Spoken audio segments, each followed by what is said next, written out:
Bonjour et bienvenue, voici notre tour d'horizon économique, géopolitique et boursier pour comprendre comment tourne la planète finance. C'est sur la bourse au quotidien et nulle part ailleurs. Et l'épisode du jour s'intitulera « Ma petite robe jaune, un parfum de révolte made in Paris ». Et ouais, sur toutes les chaînes des networks américains, européens, asiatiques, tournaient en boucle les images des véhicules incendiés dans Paris, des CRS à cheval tels des cavaliers de l'apocalypse, ne chargeant d'ailleurs pas les manifestants, ils étaient là simplement à croire que c'était pour faire une belle photo. Alors ce matin, en me rendant à nos bureaux à l'Opéra, j'ai constaté effectivement qu'il y avait pas mal de dégâts du côté de Saint-Lazare, de Saint-Augustin. Ce sont effectivement les agences bancaires qui ont été visées, les bijouteries, ça on le sait, également des distributeurs comme Monoprix. Les brasseries ont été laissées intactes, ainsi que les agences de voyage. Bref, ce qui ne symbolise pas le grand capital. Des images donc qui font le tour du monde et qui évidemment vont peut-être pas aider le tourisme dans Paris pour la période des fêtes. Mais ce qui ne va surtout pas aider la France, ce sont les commentaires de Donald Trump, qui se dit solidaire des Gilets jaunes, et qui d'ailleurs se vante d'avoir par avance prédit l'échec des mesures fiscales pour réduire la pollution. Les tweets de M. Trump, évidemment, ne nous surprennent guère, dans la mesure où M. Macron, depuis la tribune de l'ONU, avait critiqué donc la politique de Donald Trump en matière commerciale, le repli sur soi, le nationalisme. Il ne faut donc pas s'étonner que M. Trump jette de l'huile sur le feu et essaye de placer Emmanuel Macron dans les circonstances les plus compliquées. On ne peut évidemment pas en être dupe. D'ailleurs, les marchés, eux, ne s'y trompent guère.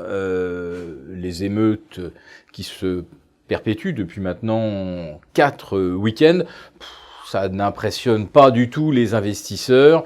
La bourse de Paris ce matin perd 0,5%, elle est en plein milieu du peloton, il n'y a pas de conséquences négatives particulières.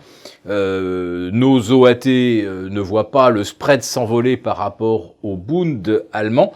Les marchés ne semblent pas du tout inquiets d'un éventuel changement de ligne politique ou d'un éventuel remaniement ministériel. Pour les investisseurs étrangers, les émeutes, ce sont simplement de belles images avec plein de flammes et de fumée, mais ça ne leur inspire aucune crainte relative à leur investissement ou refinancement de la France. Alors, est-ce que cette mansuétude va durer encore longtemps ? C'est assez difficile de se prononcer. En tout cas, on le constate aujourd'hui, Paris n'est absolument pas malmené, et c'est à peine si le titre Kering est affecté par le risque de voir les touristes un peu moins présents sur les Champs-Élysées au moment de Noël. Kering en baisse de 2% au maximum. Rien à voir naturellement avec l'effondrement d'Eramet qui perd 25% parce qu'on a découvert des manquements aux procédures de contrôle qualité dans la division alliage qui est vraiment une petite partie de l'activité globale d'Eramet. Donc la sanction là me paraît complètement disproportionnée. Mais le pauvre Eramet se fait littéralement incendier. Ça prouve quand même une chose, c'est qu'il ne faut pas décevoir, il ne faut pas annoncer de mauvaises nouvelles dans le contexte actuel. En ce qui concerne la croissance française, eh bien, ce ne sont pas les gilets jaunes qui font leur possible pour faire s'effondrer notre croissance, mais la Banque de France, elle, constate qu'au 4e trimestre, les hypothèses de croissance seraient réduites de moitié de 0,4 à 0,2%. En fait, c'était déjà notre prévision bien avant les week-ends de protestation que l'on observe sur Paris.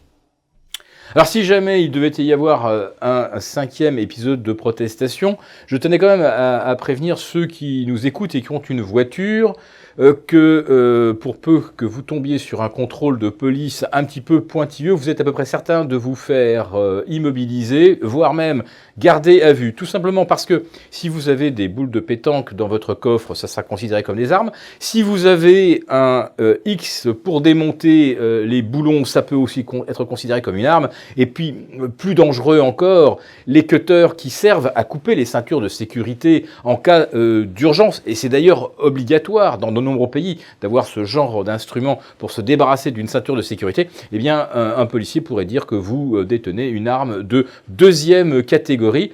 Donc, si demain on veut neutraliser toute personne qui a l'intention de circuler, c'est tout à fait possible en interprétant les textes à la lettre. Mais quand on rentre dans ce genre de dialectique, c'est que l'on change un petit peu de régime politique, et c'est ça surtout qui me fait peur.